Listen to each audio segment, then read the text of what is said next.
I remember what I felt when my father died. Here people have not just lost a father, they've lost the whole family. I know what I felt, and this is much worse than that.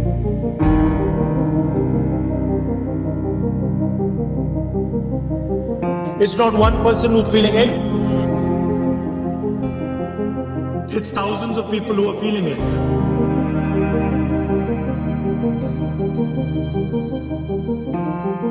We all owe these people respect, affection, and we should all be standing with them.